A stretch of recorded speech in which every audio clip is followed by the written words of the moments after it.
Here, you will learn a story about fate and how dreadful it can be.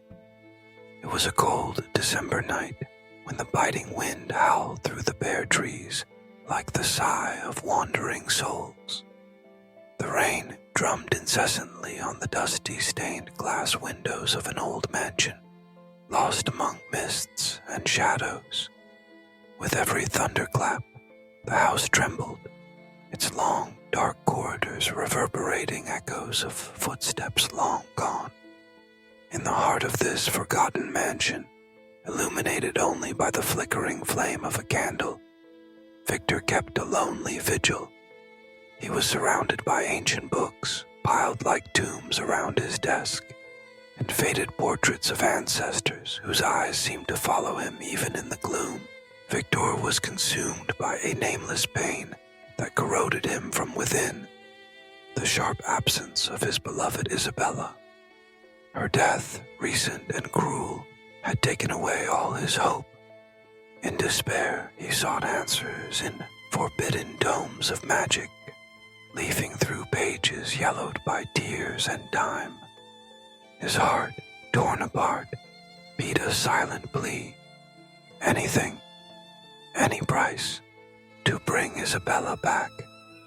But what Victor did not know was that something else was watching him, a silent and malevolent presence lurking in the folds of darkness, waiting for the right moment to reveal itself. As midnight approached, the wind intensified its wail, and the candle flame danced as if sensing the omen. Suddenly, a distinct sound cut through the silence. Tap, tap, tap.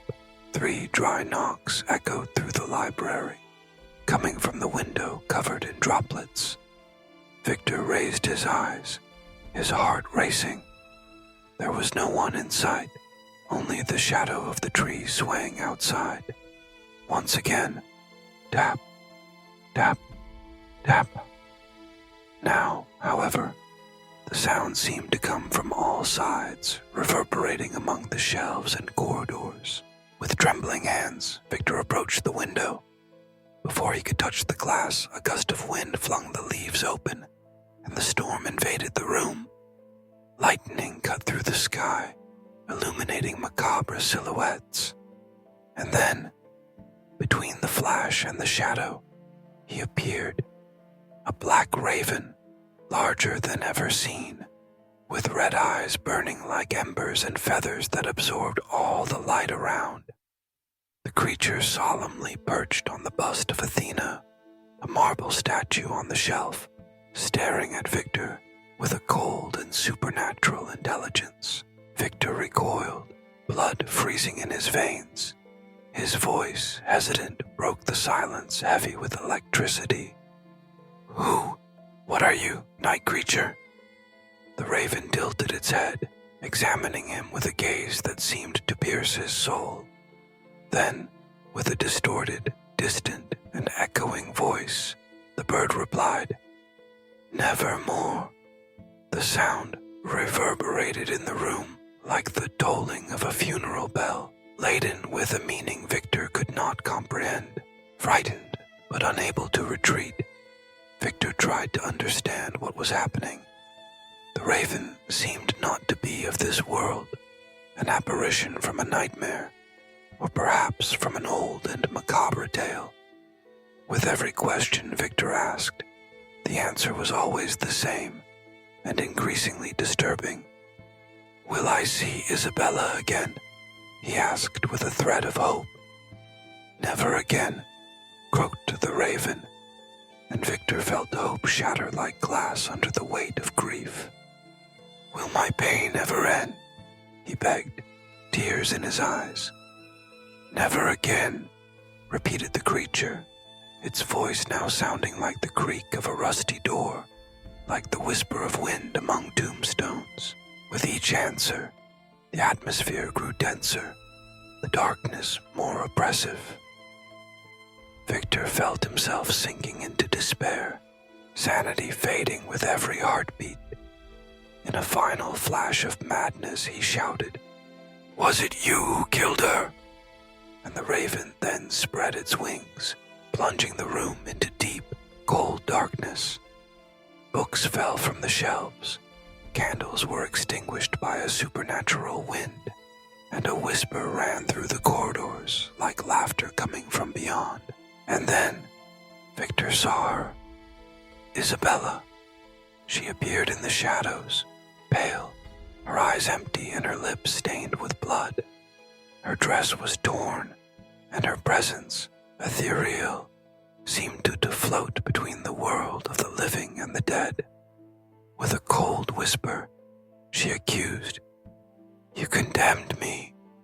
Her face, once beloved, was now a mask of pain and loss.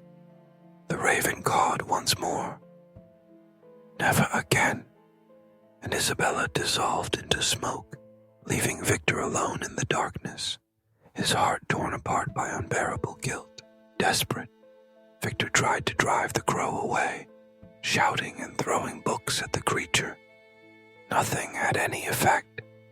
In a final act of madness, he wielded an ancient dagger, inherited through generations, and lunged at the crow, but the blade passed through the air, or rather, through the mist that now surrounded the bird. The crow laughed, and the laugh, strangely human, echoed off the walls. "You are trapped here, like me."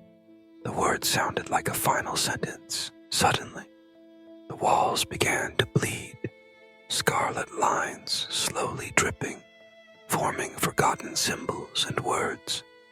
Victor saw his own reflection in the windows change.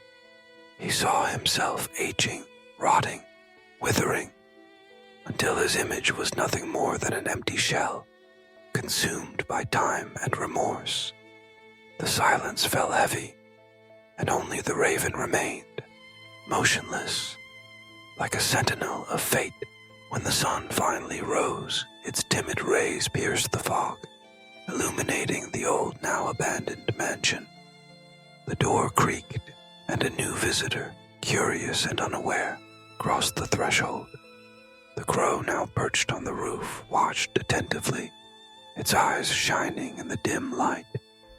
As soon as the stranger entered, the door closed by itself, as if the house were breathing, alive, hungry for new horror stories. If someday, at midnight, you hear a caw coming from the darkness, remember, do not respond.